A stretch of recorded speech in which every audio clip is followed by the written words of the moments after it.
These two come off my other wheel on the car, and I know that these were real tight on the car, so I'm going to test them against a new stud.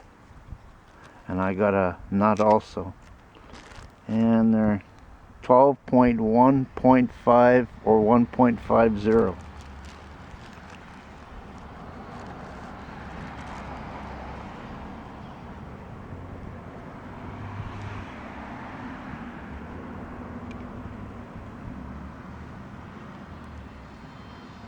That's it right there, and then from here you got to force it. That's as much as I get on that one. Try this one. This one gets a little bit more, and right there, then you got to force it.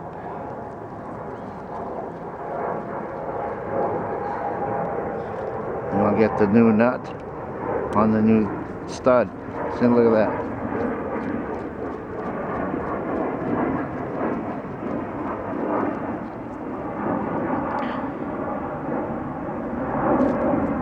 Now I'm going to change all the stretched studs and put new nuts on them, because you see, if this is a stretched stud and you put the nut on, a new nut, this one here is okay, like the movement, but you go to this one here, and you can feel it in there. There's just too much movement this way. So this new nut on this old stud on the car isn't going to tighten, and I don't want that.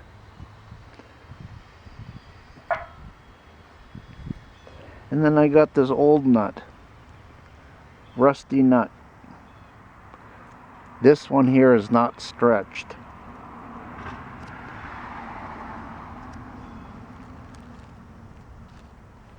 I'll show you.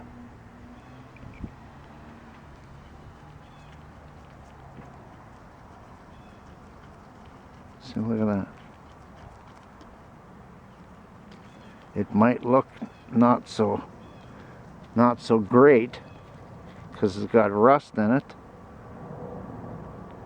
but this one here, see, it's got rust all over in there, but it's not stretched, this one. I'm getting ready to pound the studs out.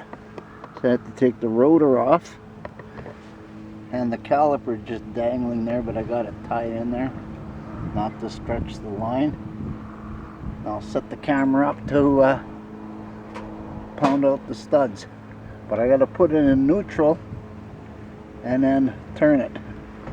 But on some vehicles it's in a different spot. On this one it's right there, and this is a Mazda 3 right there. See, if you try to hammer it right there, it'll just bind right against that, and then you'll have to pull it back in to turn it. Got it in neutral. So to pound out the old studs, they're no good when you don't even have to put a nut on it. But if you're getting some from another vehicle, you just put a nut on there, tighten it down, and punch it through.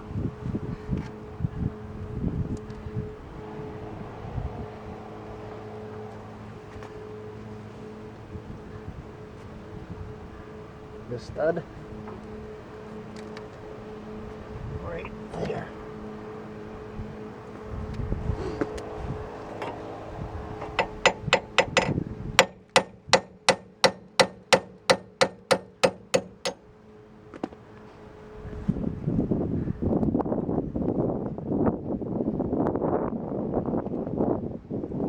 There's one.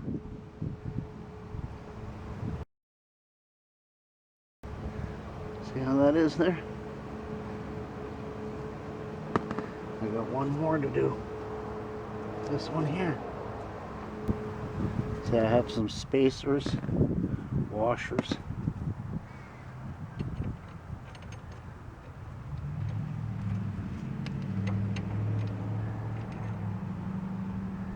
You can feel it where it just grabs the spline.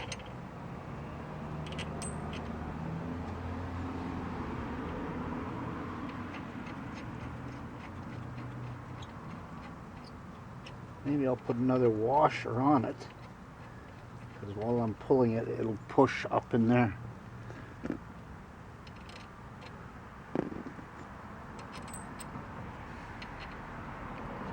See how far I can get.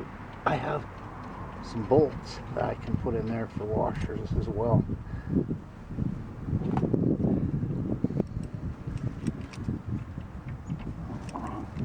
Socket.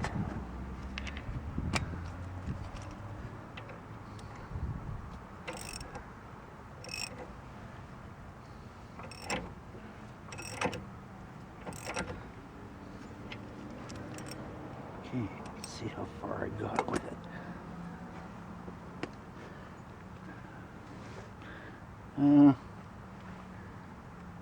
Yeah, I can. Let me see. No, it's still sticking out quite a ways.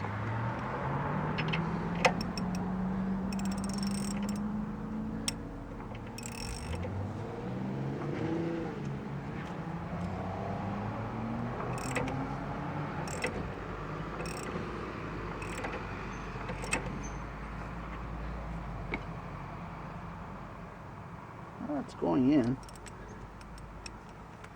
but I don't want to bottom the nut out.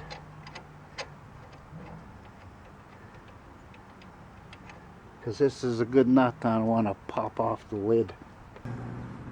See, it's pulling it in there, but there's still quite a ways to go yet.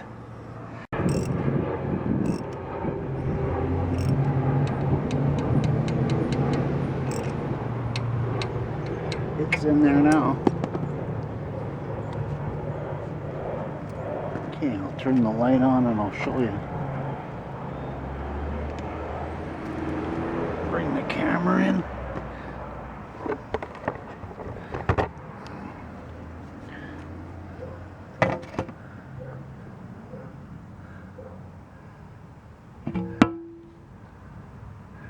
See, it's flush now.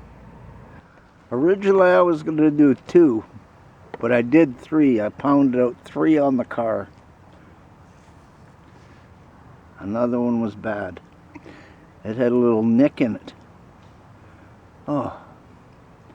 So now, got all the studs done. The nuts are good. Now I just got to put back the caliper and the rotor and put it all back together. This is the side that was bad, but I know that there's other ones around the car. But I'll take you along for the back one, because, you know, the front one's all the same, right or left. So when I do the back one, I'll do another video. Because I'm sure the brakes on the back are a little bit, they're different than these, how they're mounted. And this is on a Mazda 3 213.